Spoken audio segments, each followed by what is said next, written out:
오늘 요한복음 강해 14번째 계속 이어서 하겠습니다. 이게 요한복음 강해가 교리적인 진술 부분이 있고 또 생생한 사건을 중심으로 전개되는 부분이 있어서 그것을 좀 섞어가면서 이렇게 하고 있습니다. 오늘은 요한복음 3장 16절에서 21절 말씀을 가지고 함께 살펴보겠습니다. 요한복음 3장 16절은 참으로 귀한 말씀입니다. 참으로 위대한 복음입니다. 이 구절은 세상에서 가장 많이 알려진 성경 구절이죠. 아마 우리 중에 이 구절을 못 외우시는 분이 거의 없을 거예요. 처음 교회 나오신 분 외에는 대부분이 외우실 거예요. 여기는 엄청난 진리가 담겨졌기 때문이죠. 하나님이 세상을 사랑하셨다. 하나님이 독생자를 보내셨다. 독생자를 믿는 자는 누구든지 영생을 얻는다. 이런 내용이 담겨져 있습니다. 아마도 이 구절이 엄청난 전파력을 갖고 있는 이유는 영생이라는 단어 때문일 것입니다. 영생은 모든 이들의 궁극적인 바람입니다. 인간은 죽음 앞에서 아무것도 할 수가 없습니다. 왜 멀쩡하게 잘생긴 젊은이가, 그죠? 젊음은 얼마나 아름다운지 모릅니다. 정말 아름답죠. 젊은이가 왜 늙어가는지, 왜 죽어가는지 우리는 알 수가 없습니다. 우리는 알죠. 세상은 알 수가 없습니다. 그래서 영생이라는 말에 흥분하지 않을 수 없고 영생이라는 단어에 주목하지 않을 수가 없습니다. 오늘 우리는 바로 이 영생이 어떻게 주어지는지 성경의 가르침을 따라, 오늘 본문의 가르침을 따라 5가지로 간단하게 살펴보려고 합니다. 첫째는 피할 수 없는 심판과 멸망이 있습니다. 둘째는 악을 행하는 사람들이 있습니다. 셋째는 독생자를 보내신 하나님의 사랑에 대해서 살펴볼 것입니다. 넷째는 믿음으로 받는 구원에 대해서 살펴보고 마지막으로 진리를 따르는 사람들은 어떻게 살아야 되는가를 마지막으로 정리해 보려고 합니다. 물론 30분 내에 마치려고 합니다.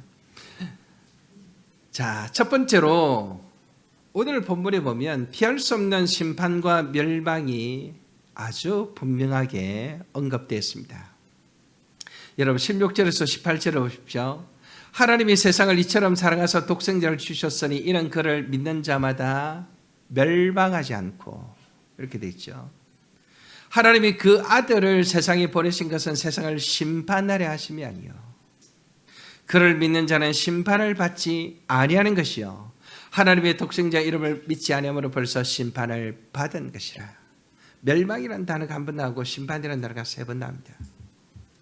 사실 영생이라는 단어가 우리의 관심을 집중시키기는 하지만 그 전에 멸망이라는 단어와 심판이라는 단어가 우리를 가로막고 있음을 발견하게 됩니다.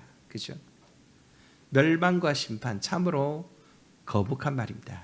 듣기 싫은 말이죠. 내가 왜 심판을 당해야 돼? 내가 왜 멸망을 당해야 돼? 나는 아무런 잘못이 없어. 세상 사람들은 그렇게 항변하고 합니다. 왜 세상은 멸망당할 수밖에 없을까요? 왜 사람들은 죽을 수밖에 없을까요? 이 요한복음 3장 16절을 듣는 사람들이 이런 오해를 하곤 하는데요. 아니, 예수님을 믿지 않는다고 멸망당한다고요? 그건 너무한 건 아니에요. 예수님을 안 믿는다고 멸망당한다니, 그건 너무나도 독재 아니에요. 이렇게 말하는 사람들이, 젊은이들이 있습니다. 여기에는 매우 큰 오해가 감춰져 있습니다. 예수님은 하나님께서 보내신 특별한 사랑이요 특별한 선물입니다. 믿음 역시 인간에게 주어진 엄청난 선물입니다.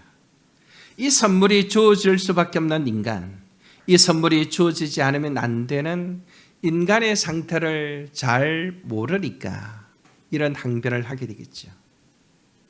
이런 항변을 하는 사람들은 본래 인간이 죄로 인하여 심판받을 수밖에 없는 존재라는 사실을 알지 못합니다. 멸망받을 수밖에 없는 존재라는 것을 알지 못합니다. 인간은 본래 죽어야 할 존재들이요, 인간은 본래 멸망받을 수밖에 없는 존재들입니다. 자, 예를 하나 들어보겠습니다. 어느 대학 학과에서 대학생들이 공부를 하나도 안 해서 전부 낙제 점수를 받아 유급을 당하게 되었습니다. 교수가 유급당하는 아이들을 보니까 너무 마음이 불쌍해서 어떻게든 이 아이들을 좀 구해주고 싶었습니다. 그래서 리포트를 냅니다. 내가 정해놓은 책을 한 권 읽고 제대로 리포트를 작성해서 내면 낙제는 면하게 해주겠다. 이렇게 공지를 했습니다. 아이들은 환호성을 질렀겠죠. 얼마나 그 은혜에 감격했겠습니까? 근데 대부분의 아이들이 리포트를 작성해서 냈는데 몇몇 아이들은 끝까지 개기고 리포트를 내지 않았습니다. 그래서 어쩔 수 없이 교수는 그들을 낙제 처리할 수밖에 없었습니다. 그래서 얘들이 교수님한테 몰려와서 뭐라고 항변하는 거 아니 독후감 그 책 리포트 안 냈다고 낙제를 시킨다는 게 있을 수가 있습니까? 이건 있을 수가 없는 일입니다. 독후감 안 냈다고 낙제를 시키다니. 독후감을 안 냈다고 낙제를 시키는 교수라고 낙인을 찍고는 교수님께 막 항변을 하는 것이죠. 여러분 어떻게 생각하세요?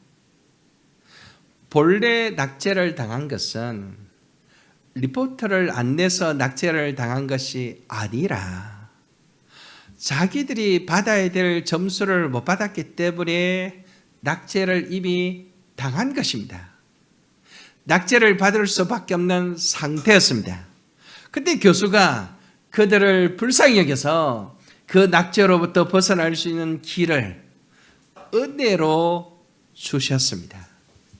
그 은혜로 주신 리포트마저 거부하니까 본래 그들에게 주어진 낙제를 고스란히 줄 수밖에 없었던 것입니다. 그렇죠? 하나님께서 예수님을 믿으면 누구든지 구원하겠다라고 하시는 것은 교수가 낙제받을 수밖에 없는 학생들에게 구제받을 수 있는 특별한 은혜의 선물을 준 것입니다. 그죠? 그래서 예수님을 믿으면 구원받는다라는 것은 하나님의 특별한 선물이요, 특별한 은혜인 것입니다. 근데 그것마저 거부하는 인생은 죄의 결과로서 심판과 죽음과 멸망을 당할 수밖에 없습니다. 그죠? 하나님께서는 일찍이 창세기 2장 17절에 선악을 알게 하는 나무 열매를 먹지 말라 너가 먹는 날에는 반드시 죽으리라 말씀하셨습니다. 히브리서 9장 27절 우리가 외우는 성경 구절이죠. 한 번 죽는 것은 사람에게 정해진 것이요 그 후에는 심판이 있으리니. 여러분 인간은 본래 멸망당할 수밖에 없는 존재입니다. 인간은 죽음을 피할 수 없듯이 하나님의 심판과 멸망을 결코 피할 수 없습니다. 여러분 여기에서부터 사실은 시작을 하셔야 됩니다. 우리의 생각을 여기서부터 시작해야 그래야 하나님이 주시는 영생의 은혜에 들어갈 수 있습니다. 두 번째로 나옵니다. 본문은 우리에게 무엇을 가르쳤습니까? 악을 행하는 사람들에 대해서 가르쳤습니다. 첫 번째 이어서 생각해 볼 때 세상은 왜 멸망당할 수밖에 없는지 조금 더 살펴보면 3장 19절과 20절에 이렇게 됐습니다. 그 정죄는 이것이니 곧 빛이 세상에 왔으되 사람들이 자기 행위가 악함으로 빛보다 어둠을 더 사랑한 것이니라. 악을 행하는 자마다 빛을 미워하여 빛으로 오지 아니하나니 이는 그 행위가 드러날까 하며. 19절에 나오는 빛은 예수님을 가리킵니다. 빛이 세상에 왔으나 세상은 예수님을 알지 못합니다. 영접하지도 않습니다. 왜 그렇습니까? 자기들의 행위가 악하기 때문입니다.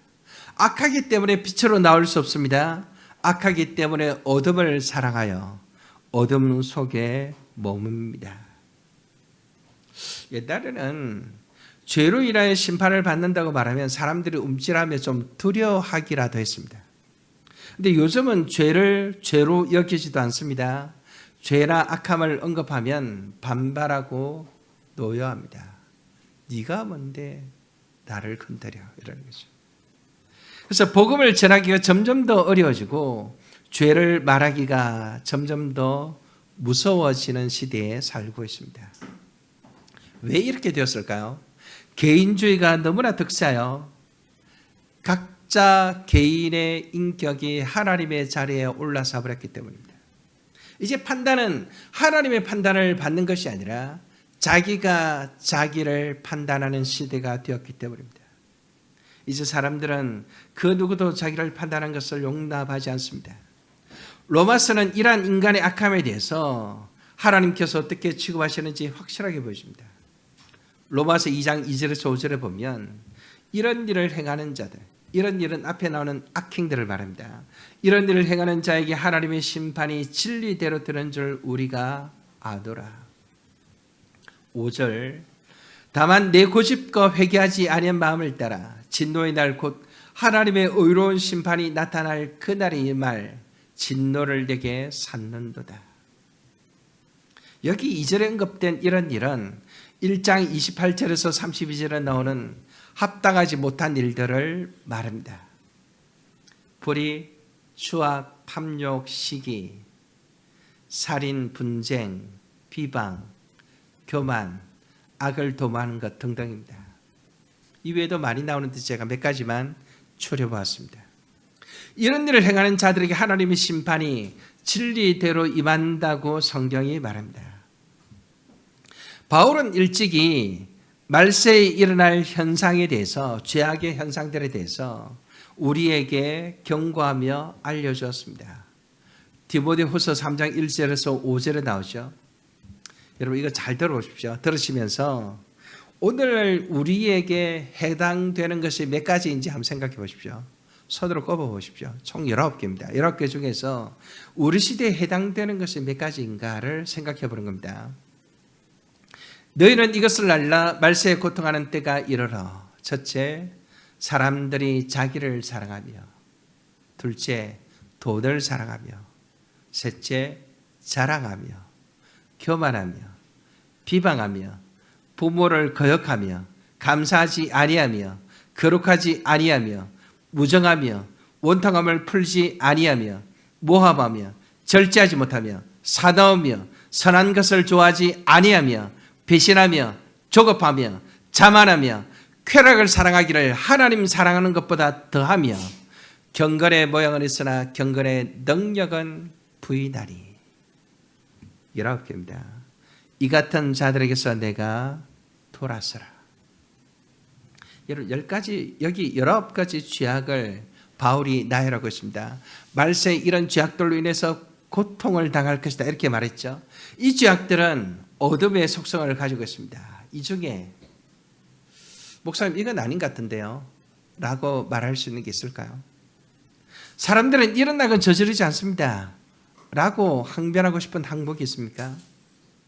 2000년 전에 바울이 인간을 고통스럽게 만드는 죄악들을 나열하고 있는데 우리 시대에 해당되는 것은 도대체 몇 가지입니까?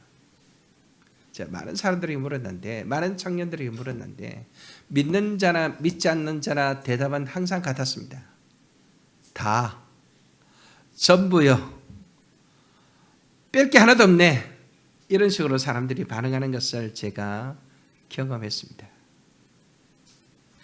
여러분 2000년 전의 죄악과 오늘날의 죄악이 동일한 이유가 뭘까요?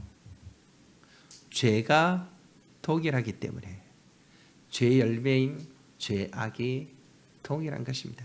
아무리 문명이 발달하고 아무리 AI가 발달해도 죄악은 동일할 것이고 그 수많은 죄악들은 우리를 고통스럽게 만들 것입니다.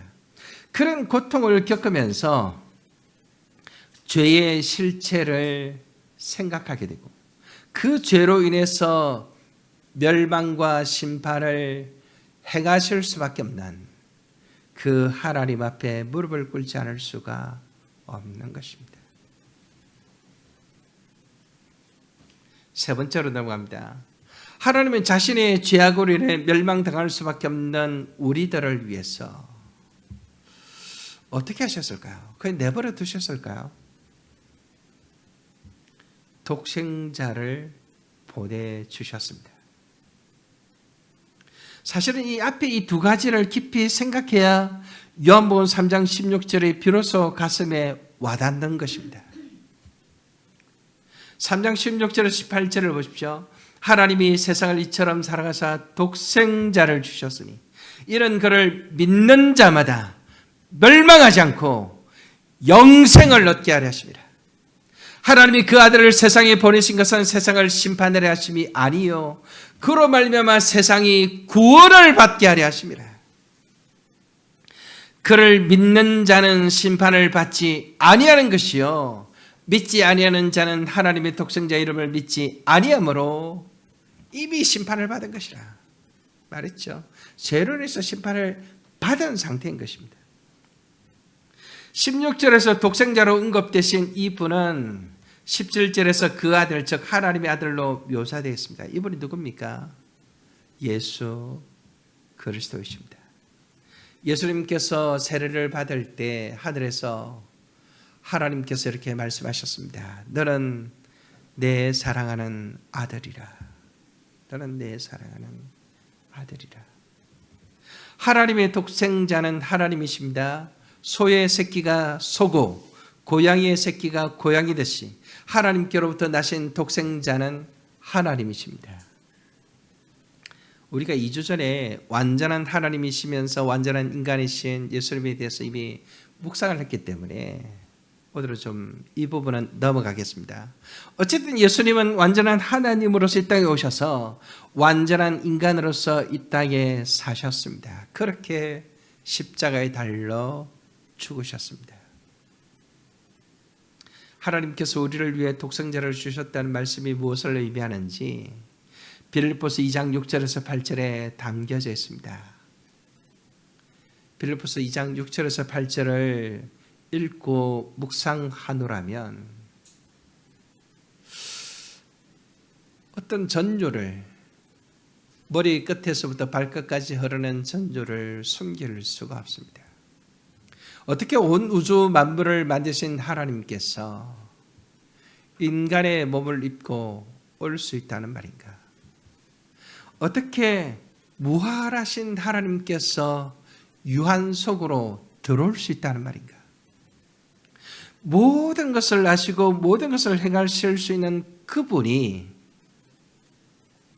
너무나 제한적이고 유한한 인간의 몸을 입고 인간의 몸을 취하고 오실 수 있다는 말인가? 그게 어떻게 가능할 수 있다는 말인가? 빌립보서 2장 6절에서 8절을 보면 이렇게 나옵니다. 예수님은 하나님과 동등됨을 취할 것으로 여기지 아니하셨습니다. 하나님이신데 하나님과 동등됨을 취할 것을 여기지 아니하셨다. 예수님은 자기를 비우셨습니다. 예수님은 종의 형체를 가지사 사람들과 같이 되셨습니다. 예수님은 사람의 모양으로 나타나사 자기를 낮추셨습니다. 예수님은 죽기까지 하나님께 복종하셨습니다. 예수님은 십자가 위에서 가장 잔혹한 죽임을 당하셨습니다. 그 예수님을 우리를 위하여 이 땅에 보내셨습니다. 네 번째로 넘어갑니다. 하나님께서 우리를 위해 독생자 예수 그리스도를 이 땅에 보내셨는데 그분을 통해 내가 영생을 얻으려면 무엇을 해야 될까요? 하나님은 그의 독생자를 보내실 뿐만 아니라 어떻게 해야 그 선물을 받을 수 있는지 우리에게 알려주셨습니다. 하나님이 세상을 이처럼 사랑하사 독생자를 주셨으니 이런 그를 믿는 자마다 멸망하지 않고 영생을 얻게 하려 하심이라. 몇 주 전에 말씀드렸듯이 니고데모는 예수님께 나와서 자기가 예수님을 안다라고 뻑입니다. 이 정말 뻑이는 거죠. 예수님, 저는 예수님 다 압니다. 하나님께로부터 오신 선생인 줄 내가 압니다. 그래서 예수님께서 성령에 대한 이야기를 하고 거듭남에 대한 이야기를 하자 완전히 어린 나이가 되어버립니다. 그런 니고데모를 향해서 안다라고 말하는 니고데모를 향해서 예수님께서 뭐라 말합니까? 믿어라. 믿어라. 예수님을 알 때 제대로 알아야 되지만 보다 중요한 것은 그 말씀대로 믿어야 합니다. 믿음이 없이는 심판과 멸망에서 벗어날 수 없습니다. 일기 신도시들이 지어지던 90년대 초에 강변에 모래가 부족해서 바다모래를 지었다는 소문이 있었습니다. 여러분 그런 뉴스 생각나세요? 나이 드신 분들은 기억나실 거예요. 그런데 20년이 넘도록 지금까지 괜찮습니다. 그게 얼마나 사실인지 저는 모르겠습니다. 그러나 분명한 사실은 그 지역에 사는 주민들은 아무런 의심 없이 멀쩡하게 잘 먹고 잘 자고 잘 살고 있다는 점입니다. 그게 믿음이란 겁니다. 믿음. 만약에 아파트가 무너질 것을 의심한다면 아파트가 안전하지 않다는 것을 믿는다면, 아니 안전하다는 것을 믿지 못한다면 안심하고 아파트에 살 수 있을까요? 편안하게 잠들 수 있을까요? 판교에 사는 어떤 사람이, 분당에 사는 어떤 사람이 일산에 사는 친구를 자기 집에 데리고 왔습니다. 데려와서 자기 집으로 들어가려고 하는 찰나에 이런 대화를 나눈다고 합시다. 친구가 갑자기 들어가기를 좀 주저하는 거예요. 그래서 묻습니다. 불안하니? 아니야, 절대로 아니야. 나 불안하지 않아. 안전하다고 믿니? 내가 여기 살고 있잖아. 그래 맞아. 너가 여기 살고 있지. 나는 안전하다고 믿어. 너의 말을 확신해. 그러면 들어가자. 있잖아, 내 생각에는 오늘 너 집에서 차를 마시는 것보다 근사한 카페로 가서 차를 마시는 게 좋을 것 같아. 근사한 카페 내가 알고 있는데 그쪽으로 가자. 아파트보다. 여러분, 이 친구는 아파트가 안전하다는 것을 믿고 있을까요? 아니면 믿지 못하는 것일까요? 그럼 믿음은 실로 단순한 것입니다. 어린 나이와 같지 않으면 하나님 나라를 볼 수 없느니라 말씀하셨던 예수님의 말씀을 기억하시기를 바랍니다. 우리는 자동차를 타고 오늘 예배당으로 오셨습니다. 시속 60km 혹은 시속 100km로 달리신 분들도 있을 것입니다. 자동차를 그렇게 뭐라도 악셀을 밟아도 안전하다는 것을 믿기 때문에 주저함이 없이 차를 몰고 여기까지 온 것입니다. 만약에 차가 안전하다는 것을 조금이라도 믿지 못한다면 차에 올라탈 수 있을까요? 악셀을 그렇게 힘차게 밟을 수 있을까요? 먼 길을 차를 이용해서 이동할 수 있을까요? 믿음은 그런 것입니다. 이런 그를 믿는 자마다 멸망하지 않고 영생을 얻게 하려 하십니다. 여러분, 이 말씀을 들을 때 믿고 받아들이는 것이 믿음입니다. 처음에는 좀 주저할 수 있지만 말씀을 듣고 기도하고 교제하면서 이 말씀이 참이라고 마음으로 용납하는 것입니다. 분명히 예수님께서 보내신 독생자를 믿는다고 말하는데 성도된 삶이 버거우면 자신을 깊이 돌아볼 필요가 있습니다. 어떤 이들은 오랫동안 교회를 다녔는데 창윤 씨 먼 길 온다고 수고하셨어요? 화장합니다. 네, 창윤 씨 감사합니다. 트럼펫 연주가 그리웠습니다. 네, 잘하셨습니다. 자, 이런 어떤 사람이 자신을 돌아보는데 오늘은 왠지 예배하러 가기가 싫네 이런 생각이 들었다 칩시다. 어떤 사람은 성도의 교제가 나의 감정적인 선에서 머무는 것을 늘 느끼고 있습니다. 감정이 동하면 하고 감정이 안 동하면 안 하고. 또 어떤 사람은 재정 사용에 있어서 헌금과 나눔이 우선순위에서 자꾸만 밀립니다. 교회를 함께 세워가는 일에 헌신하기 힘들고 부담스럽기도 합니다. 잠깐씩 그런 생각이 머리 위로 스쳐 지나가는 것을 막을 수는 없습니다. 그런데 그게 자기의 일상이 되고 자기의 주장이 된다면 어떻게 될까요? 하나님 앞에 기도하셔야 됩니다. 그렇죠? 하나님께 도움을 구하셔야 합니다. 웨스트민스터 신고백서 제14장 구원하는 믿음에 보면 1절에 이렇게 됐습니다. 여러분 나중에 14장을 한번 다 읽어보세요. 그 중에 1절에 보면 이 믿음의 은혜는 그리스도의 영께서 성령께서 그들의 마음 속에서 하시는 일이고 통상적으로 말씀의 사역에 의해 생겨나며 역시 말씀의 사역에 의해 그리고 성례의 시행과 기도에 의해 증가되고 강화된다. 하나님의 말씀의 사역과 말씀의 사역이 두 번이나 강조됩니다. 그리고 성례의 시행과 그리고 기도에 의해서 증가되고 강화됩니다. 이 믿음의 은혜는 누가 일으키는 일이라고요? 성령께서 우리 마음속에 일으킵니다. 이렇게 말합니다. 오늘은 교회의 중요한 절기 중에 하나인 성령 강림 주일입니다. 초대교회에 임하셨던 성령 강림 사건을 기점하는 매우 소중한 날입니다. 성령이 아니고서는 우리가 믿음을 가질 수 없습니다.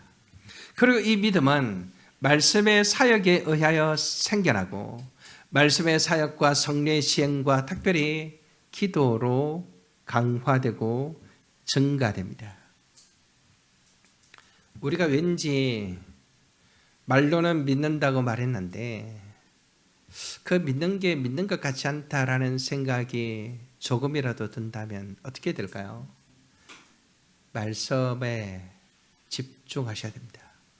성례를 행할 때마다 그 은혜의 감격 속으로 들어가셔야 합니다. 특별히 무엇보다 기도하셔야 됩니다. 여러분, 기도의 시간이 짧아지면 짧아질수록 우리의 믿음도 약화됩니다. 기도의 시간이 길어지면 길어질수록 우리의 믿음이 강화됩니다. 그래서 우리가 지난주 우리가 지금 아직 당회나 재직회가 없기 때문에 교회 리더 두 사람을 정해서 제 혼자 작은 교회 개척교회는 목사님 혼자서 한다던데 저는 그렇게 하지 않고 처음부터 리더 두 사람을 정해서 늘 함께 의논을 해왔습니다. 의논을 하면서 우리 교회가 믿음이 기도가 유난히 약한데 기도가 약해서 개인도 그렇고 교회도 그렇고 흔들리는 것을 감지할 때가 있는데 어떻게 하면 좋을까 고민하다가 이렇게 정했습니다. 우리가 매일 새벽 기도는 불가능하다. 그리고 1년에 한두 번 특세를 하는 것으로는 너무 모자란다. 그렇다고 수요 기도에 새벽 기도 오게 하기도 어렵다. 그럼 어떻게 하면 좋을까? 일주일에 하루 특세를 하자. 일주일에 하루. 그 날을 매주 화요일로 정했습니다. 매주 화요일 날마다 멀리 계시는 분들은 줌으로 참여하시면 되고요. 가까이 계신 분들은 교회로 오시면 됩니다. 매주 화요일 날 특별히 일주일에 한 번은 기도하는 시간을 가지자 이렇게 정했습니다. 여러분 기도하셔야 됩니다. 자, 이제 마지막 부분을 정리하려고 하는데요. 그럼 이렇게 영생을 얻은 사람, 믿음으로 영생을 얻은 사람은 어떻게 살아야 될까요? 21절을 보십시오.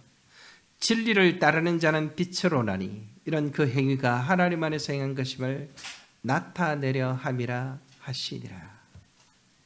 여러분 구원받았다는 사실이 지금 나에게 어떤 의미가 있습니까?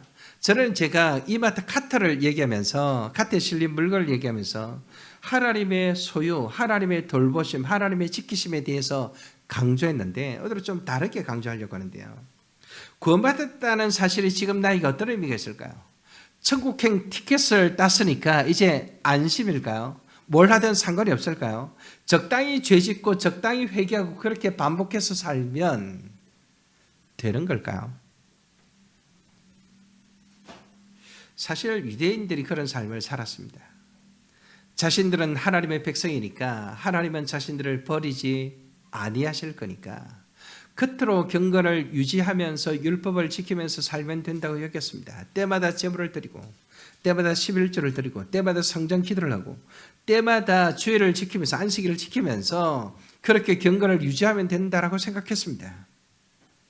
근데 예수님은 이들을 향해 뭐라고 했습니까? 회칠한 무덤이다 이렇게 말했습니다. 무덤 안에는 썩어가는 시신이 있는데 겉에는 회를 칠해가지고 근사하게 꾸며놓습니다. 그런 무덤을 비교하면서 너희들은 회칠한 무덤과 같다. 겉으로는 번드레하게 하나님을 잘 믿는 것 같지만 속에는 하나님을 왕으로 섬기는 것이 아니라 너 자신이 왕이 되어서 네 맘대로 살고 있다라는 것을 지적한 것이죠.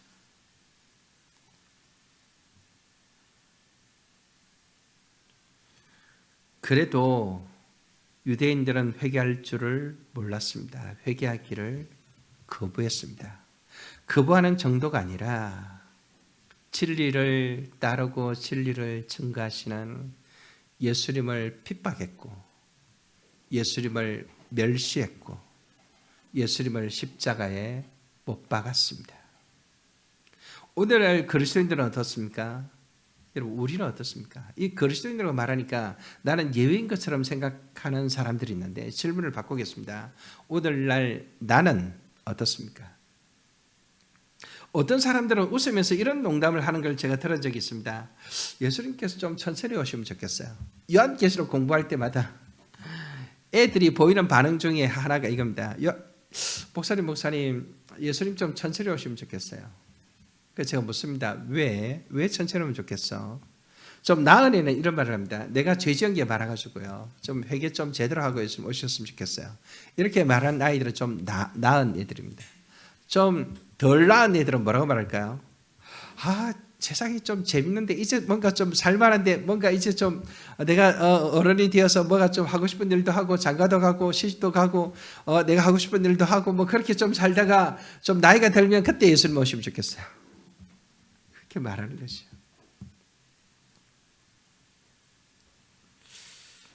여러분 저는 이렇게 단호히 말할 수 있습니다. 그리스도인은 이런 농담을 할 수 없습니다. 예수님 천천히 오면 좋겠어요 라는 식의 농담을 할 수 없습니다. 왜 할 수 없을까요? 구원받은 사람은 언제 예수님을 만나도 좋은 사람들입니다. 언제 예수님을 만나도 반가운 사람들입니다. 언제 예수님을 만나도 괜찮은 사람입니다. 그건 내가 잘해서 괜찮은 것이 아니라 예수 그리스도의 피로 내 죄 씻음을 받았기 때문에 나의 의지로 구원받은 것이 아니라 예수 그리스도의 대속적 죽으심으로 구원받은 것이기 때문에 내가 받은 구원은 하나님께서 우리에게 주신 완전한 영생이요 완전한 구원이시기 때문에 언제 만나도 예수님이 좋은 것입니다. 아니 언제 만나도 예수님이 좋은 정도가 아니라 빨리 오시면 좋겠다라고 생각하지 않을 수 없는 것입니다. 진리대로 사는 자들, 진리로 무장된 자들, 진리를 사람들에게 말하기를 기뻐하는 자들은 항상 이렇게 말해왔습니다. 마라나타, 아멘 주 예수여 오시옵소서라는 뜻이죠. 마라나타를 외치면서 아멘 주 예수여 오시옵소서라고 외치면서 진리를 따라 사는 자들이 영생을 얻은 자들입니다. 사랑하는 성도 여러분, 진리를 따르십시오.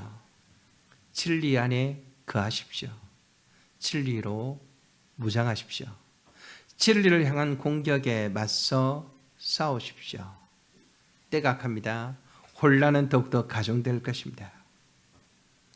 여러분 우리 고려신학대학원 졸업하신 정일권 목사님, 이분이 안수는 안 받았나? 정일권 박사님이라고 있는데 2주 전쯤에 뇌출혈로 쓰러지셨습니다. 뇌서 상태에 빠졌는데 이번 주에 연명치료를 중단할 것을 결정할 거라고 합니다. 이분이 쓰신 책이 여러 권이 있는데 그중에 질투사회라고, 여러분 시간이 나면 꼭 한번 읽어보세요. 우리 청년 제자들 질투사회를 좀 읽다가 우리가 한 한 5분을 좀 읽었나 읽다가 중단을 했었는데 정일권 박사는 기독교 사회학자로서 르네 지라르라는 이론을 중심으로 동서양 사상을 문명 담론의 차원에서 비교 연구하는 아주 특별한 학자죠. 그렇지 않으면서도 이분이 갑자기 뇌출혈로 쓰러지셨는데 뇌사 상태로 빠졌습니다. 제가 이분을 보면서 두 가지 생각이 드는데, 하나는 진리를 가지고서 산다라는 것이 얼마나 고난 삶인가, 얼마나 힘든 삶인가 라는 생각이 들고, 또 하나는 정말로 우리는 언제 죽을지 아무도 모르는 거다라는 생각이 드는 것이죠. 사랑하는 성도 여러분, 진리를 위하여 살다가 예수님을 만나면 얼마나 기쁘고 얼마나 반갑겠습니까? 그렇죠? 얼마나 예수님 품에 한 걸음에 달려가 안기겠습니까? 근데 예수를 만났는데 뒤로 자꾸만 발걸음을 물리면서 쭈삣거리면 예수님이 얼마나 안타깝겠습니까? 그렇죠? 우리 사랑하는 김포장로교회 성도들과 이 자리에 함께한 여러 성도님들께서 우리에게 주신 이 위대한 복음, 믿음으로 말미암아 구원받는 이 복음을 확신하는 자로서 진리를 따라 살고 진리 안에 살고 진리를 파수하는 일에 헌신하면서 언제 예수를 만나더라도 기쁘고 행복한 그런 삶을 누리시기를 간절히 바랍니다.